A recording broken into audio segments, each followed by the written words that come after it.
Dietrich Bonhoeffer foi um teólogo do século XX, um teólogo alemão que viveu no período da Segunda Guerra Mundial. Ele criou, na verdade, fundou uma igreja, um movimento chamado Igreja Confessante, e que lutava contra o nazismo de sua época, fazia parte do movimento antinazista. E há um livro dele chamado Discipulado, que inclusive eu recomendo, que ele trabalha o conceito de graça barata. Para Dietrich Bonhoeffer, o conceito de graça barata é basicamente a ideia de que muitas pessoas possuem, de que o fato de Cristo ter morrido por elas na cruz, ter libertado elas da punição e do juízo oriundos do pecado original, dá a elas o direito de viver uma vida imoral, de viver uma vida pecaminosa. Esse é um conceito que existe muito hoje dentro do pensamento pós-moderno, a ideia de que nós vivemos o tempo da graça e que a libertação de Cristo nos dá essa liberdade.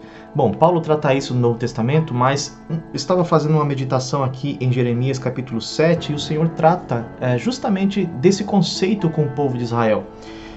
No versículo 3 do capítulo 7 diz assim: Assim diz o Senhor dos Exércitos, o Deus de Israel: Melhorai os vossos caminhos e as vossas obras, e vos farei habitar nesse lugar.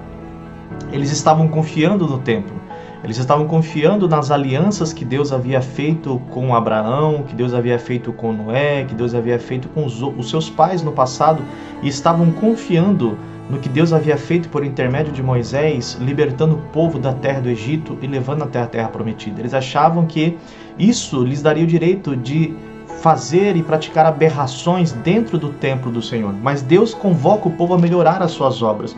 No versículo 10, que é onde está o que eu quero falar aqui para vocês, diz exatamente assim: Então vireis e vos poreis diante de mim nesta casa, ou seja, no templo, que se chama pelo meu nome, e direis: fomos libertados para fazermos todas essas abominações? Ou seja, Deus estava despertando o povo para meditar justamente na razão pelo qual Deus os libertou. Foi para isso que o Senhor nos libertou? Para praticar essas aberrações? Para ter outros deuses no coração? Para nos prostrarmos diante de deuses cruéis e falsos que fazem promessas mentirosas, que na verdade nem existem, é absolutamente irracional você ter outro Deus além de Yahvé. Mas perceba que o apóstolo Paulo fala justamente sobre isso também no Novo Testamento, quando ele diz que nós estamos mortos para o pecado. Se nós de fato morremos com Cristo, nós também temos que ressuscitar com Ele para viver uma vida piedosa e santa. O que eu quero dizer com isso é, medite sobre a sua vida cristã.